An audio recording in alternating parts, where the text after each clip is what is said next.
नमस्कार साथियों। तो आज है 7 जुलाई 2026।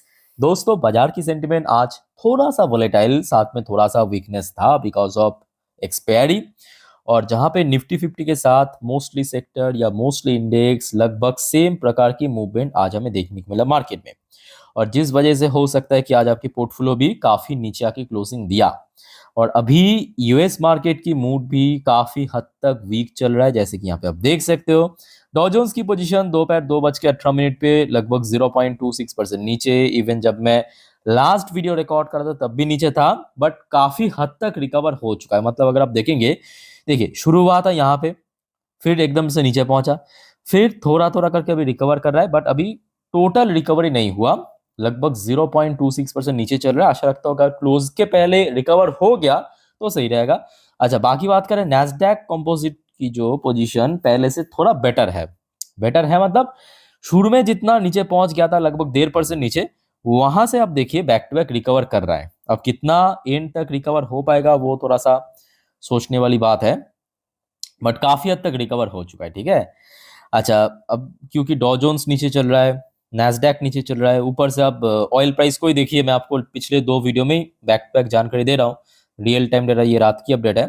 लगभग 3.13% ऊपर चल रहा है। 74 अगेन क्रॉस कर चुका है, मतलब 75 के आसपास ही पहुंच चुका है। और जिस वजह से देखिए गिफ्ट निफ्टी की फ्यूचर अगेन थोड़ा सा वीक पड़ गया। ये देखिए, ये रात 11:49 की अपडेट। जब मैं लास्ट वीडियो रिकॉर्ड कर रहा था तब भी आई थिंक इतना ही नीचे था, 80 पॉइंट के आसपास नीचे था जितना मुझे याद है। अभी भी देखिए 24,302 पॉइंट पे चल रहा है। मतलब आज दोपहर को इंडियन बाजार जब क्लोज हुआ उस टाइम पे जो गिफ्ट निफ्टी की क्लोजिंग पोजीशन था उसके हिसाब से 81.50 पॉइंट नीचे चल रहा है। ठीक है। कुछ इंसिडेंट तो हुआ है जिस वजह से ही इतना सब कुछ चेंजेस हमें सडनली देखने को मिला। एक तरफ यूएस मार्केट में वीकनेस, दूसरी तरफ ऑयल प्राइस थोड़ा सडन बढ़ जाना, गिफ्ट निफ्टी की पोजीशन थोड़ा सा वीक हो जाना। आइए टोटली जो इंसिडेंट हो रहा है दोस्तों आज दोपहर से लेके अभी तक मैं आपको थोड़ा डिटेल में एक्सप्लेन करता हूं।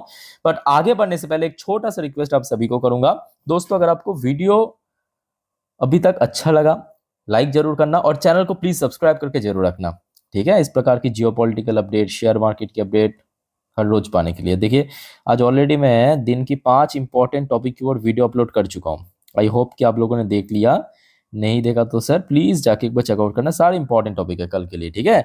अच्छा, अब आ जाइए एकदम शुरू से शुरुआत करते हैं। मतलब देखिए, ये जो खबर है लगभग 5 बजे के आसपास, ये तो ऑलरेडी आपको मैं दिन की पहले वीडियो में दे चुका हूँ, आपने देखा भी है ना, कि 2 tankers damage near state of Hormuz after report Iranian missile fire. तो एक सूत्रों के हिसाब से खबर मिला कि आज सुबह सुबह ही जो ईरान की तरफ से 2 मिसाइल फायर हुआ है और स्टेट ऑफ हॉर्मुज पे 2 शिप या टैंकर्स के ऊपर हमला हुआ। यहां तक समझ आ चुका है। अब दोस्तों, आज रात होते होते ये एक्चुअली जानकारी मिला है कि एक्चुअली 2 नहीं, एक्चुअली 3 शिप्स में हिट हुआ है कुछ प्रोजेक्टाइल। प्रोजेक्टाइल मतलब वो ड्रोन भी हो सकता है, मिसाइल्स भी हो सकता है, या कुछ भी हो सकता है। ठीक है। बट हिट हुआ है टोटल 3 शिप्स में। और ये आज रात की अपडेट मैं आपको दे रहा हूं। ये देखिए 7 जुलाई रात 9:14 की अपडेट है। और कतार ने ब्लेम किया ईरान के ऊपर। अच्छा, एग्जैक्टली जो रिपोर्ट में आया है मैं आपको थोड़ा सा पढ़ के समझाता हूं तो आपको यहाँ पे बेटर क्लैरिटी मिलेगा। ध्यान से सुनना, क्योंकि इसी वजह से एक्चुअली ऑयल प्राइस फिर से फ्लक्चुएट करने लगा। देखिए, UKMTO has received a report of a further incident involving a tanker transiting the Strait of Hormuz. The tanker was struck by an unknown uncrewed aerial vehicles, यानी UAV basically, जिसको drone कहा जाता है। ठीक है। And has sustained minor structural damage, no casualties or environmental impact reported। मतलब कोई बहुत बड़ा हादसा नहीं हुआ, बट हाँ सडनली कुछ ड्रोन्स हमला हुआ है। ऐसे टोटल 3 टैंकर के ऊपर। ये दोस्तों एकदम पक्का खबर आ चुका है और उसका परिणाम निकला ऑयल प्राइस अगेन स्पाइक कर गया। ठीक है। यहां तक समझ आ चुका है। हाँ, इससे ज्यादा कुछ नहीं हुआ। मतलब ऐसा भी नहीं हो गया कि एकदम से अब ईरान की तरफ से यूएस की बेस में हमला हुआ, जो एकदम हो रहा था सेकेंड लास्ट वीक में, याद कीजिए, जो सेकेंड टर्म ऑफ मीटिंग होने से पहले। वैसा नहीं हो रहा है, वैसा सिचुएशन नहीं है कि फिर से यूएस ने हमला किया ईरान के ऊपर, ईरान ने हमला किया यूएस के ऊपर, वो सब नहीं हो रहा है। पर टैंकर के ऊपर हमला हुआ है। ठीक है। यहां तक समझ आ रहा है। चलो आगे बढ़ते हैं। अब दोस्तों, एक और बड़ा गोलमाल चल रहा है। एक और बड़ा गोलमाल क्या चल रहा है, देखिए ट्रंप और नेतन्याहू के बीच रिसेंटली रिलेशन उतना बढ़िया नहीं है। आप ये भी कह सकते हो कि यूएस और इसराइल के बीच भी रिलेशन उतना बढ़िया नहीं है। अब सुनने को आ रहा है कि ट्रम्प मूल F-35 सेल टू टर्की। अब दोस्तों टर्की और इसराइल के बीच रिलेशन एकदम ऑपोजिट है, समझ पा रहे हो। तो नेतन्याहू इस चीज को लेके विरोध तो टोटली कर रहा है। अब ट्रम्प दोस्तों है व्यापारी, ट्रम्प पैसे के अलावा और कुछ जानते नहीं है। ट्रम्प एक ही चीज को जानते हैं, भाई ये डॉलर, कि कैसे भी करके हमें डॉलर कमाना है। तो ट्रम्प ने क्या कर रहा है, टर्की को F-35 उसको बेचने का प्लान कर रहा है। और नेतन्याहू इस चीज के ऊपर बेस करके कहा it would destroy middle east power balance, मतलब मिडिल ईस्ट में जो पावर है उसका जो बैलेंस है वो बिगाड़ सकता है। ठीक है, तो जिस वजह से अगेन देखिए जियोपॉलिटिक्स में एक बहुत बड़ा चेंजेस होने जा रहा है, बहुत बड़ा चेंजेस। मतलब आप समझ पा रहे हो कि यूएस पहली बार, मतलब इसके पहले भी बहुत सारे प्रेसिडेंट आए गए, बट देखिए आमतौर पे ना यूएस की जो फॉरेन पॉलिसी उसमें बहुत बड़ा चेंजेस नहीं होता। तरीका अलग हो सकता है बट फॉरेन पॉलिसी कभी चेंज नहीं होता। बट ट्रम्प की समय पे इस बार जो ट्रम्प की सेकेंड टर्म है इसमें टोटली चेंज हो रहा है, फॉरेन पॉलिसी भी चेंज हो रहा है। क्योंकि एक एक तरफ आपको पता ही होगा यूएस कभी भी इजराइल को नाराज करके या इजराइल के खिलाफ जाके कुछ नहीं करता, अभी तक तो नहीं किया। पर दोस्तों पहली बार करने जा रहा है कि टर्की को F-35 स्टेल्थ जो वॉर प्लेन है वो बेचने की प्लान किया है। और जिस वजह से अभी पूरा पूरा पॉसिबिलिटी है कि इजराइल के साथ यूएस की रिलेशन और ज्यादा टॉक्सिक हो सकता है।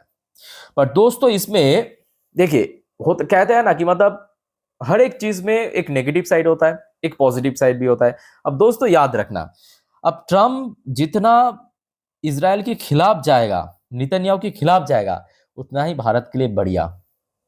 समझ आ रहा है बात। क्योंकि देखिए इजराइल को चाहिए तो डिफेंस इक्विपमेंट्स, अब इजराइल में प्रोडक्शन उतना भी नहीं होता। हाँ वहां पे टेक्नोलॉजी बहुत हाई है भारत से, बट प्रोडक्शन के लिए कुछ बल्क में जगह चाहिए। दोस्तों रिसेंटली हमने देखा भी है कि बेंजामिन नेतन्याहू बहुत बार भारत की तारीफ करते हुए कहा कि भारत हमारे पास है, भारत हमारे सबसे मित्र दोस्त है। और भारत के साथ इजराइल के दोस्तों रिसेंट टाइम में व्यापार बहुत बढ़ चुका है। और व्यापार मतलब क्या, डिफेंस सेक्टर में। समझ आ रहा है। तो ट्रम्प की ये जो डिसीजन है ये दोस्तों एक तरफ जहां पे इजराइल और यूएस के बीच रिलेशन और ज्यादा टॉक्सिक हो सकता है, बट भारत के साथ इजराइल की रिलेशन और बेटर भी हो सकता है। और व्यापार की मुद्दों पे मैं बात कर रहा हूं भारत की डिफेंस कंपनी के लिए, और ये मैं कहूंगा गुड न्यूज है।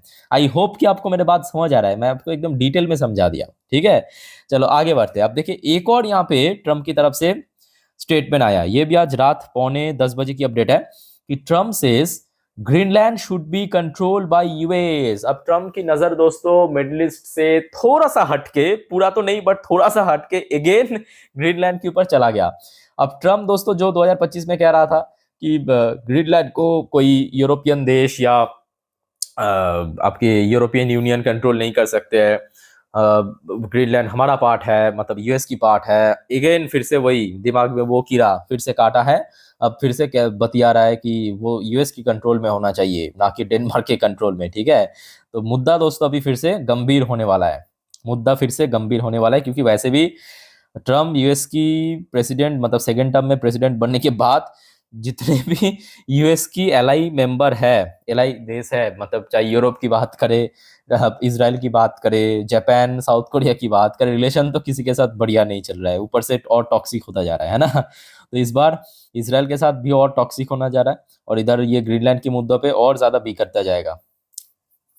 लेट्स सी क्या होता है। तो बट ये एक चीज है कि जियोपॉलिटिक्स में एक बहुत बड़ा बदलाव हो रहा है, बहुत बड़ा। अच्छा दोस्तों एक और छोटा सा अपडेट मैं आपको देना चाहता हूँ। देखिए जियोपॉलिटिक्स पर इतना ही सब अपडेट आया, ठीक है अभी तक की। अच्छा देखिए ये आपके एफएडीए की रिपोर्ट के अनुसार भारत में, देखिए इस चीज को आप थोड़ा सीरियसली लेना, इलेक्ट्रिक व्हीकल सेक्टर दोस्तों तेजी से ग्रो कर रहा है, बहुत तेजी से ग्रो कर रहा है। और इस बार जो जून की सेल्स की रिपोर्ट लाइफ टाइम हाई पे हिट कर गया, 3,06,220 यूनिट बेचा है। मतलब पूरे पैन इंडिया में जितने भी कंपनीज है सब मिला के ह्यूमंगस ग्रोथ हमें देखने को मिला, ह्यूज ग्रोथ ईवी में। ठीक है, तो इसको थोड़ा सा नोट करना, जितने भी इलेक्ट्रिक व्हीकल्स मेकर है वो कहीं ना कहीं आगे और तेजी से ग्रो कर सकता है। ठीक है, अच्छा दोस्तों वैसे वीडियो को वाइंड अप करने से पहले एक बार मैं आपको पोजीशन दिखा देता हूँ। डॉ जोन्स की पोजीशन फिलहाल 0.24% नीचे, नैस्डैक कंपोजिट की पोजीशन 0.66% नीचे, और गिफ्ट निफ्टी एक बार रिफ्रेश करके देख लेते हैं। अच्छा, गिफ्ट निफ्टी लगभग, just a minute, just a minute, gift Nifty लगभग 82 पॉइंट नीचे चल रहा है। ठीक है, सो लेट्स सी कल सुबह क्या होता है। अच्छा, जो आपको मैं कहा था कल, आप लोग मेरे इंस्टाग्राम स्टोरी चेक कर लेना। ठीक है, लिंक आपको नीचे मिल जाएगा। सुबह की जो गिफ्ट निफ्टी की फ्यूचर की अपडेट दे दूंगा। ठीक है, उसके ऊपर बेस करके आपको बहुत सारी चीज़ एस्टिमेट मिल जाएगा, और बाकी अपडेट तो हर रोज जैसे आता है आ जाएगा कल। सो दोस्तों, आप सिर्फ चैनल को सब्सक्राइब करके रखिए अगर आपने अभी तक नहीं किया तो, या आप इस चैनल पे नहीं हो तो। बाकी कोई कंफ्यूजन या डाउट्स है कमेंट करके प्लीज़ पूछिए। सो वाइंड अप करता हूँ वीडियो को। टेक केयर, बाय बाय, जय हिंद।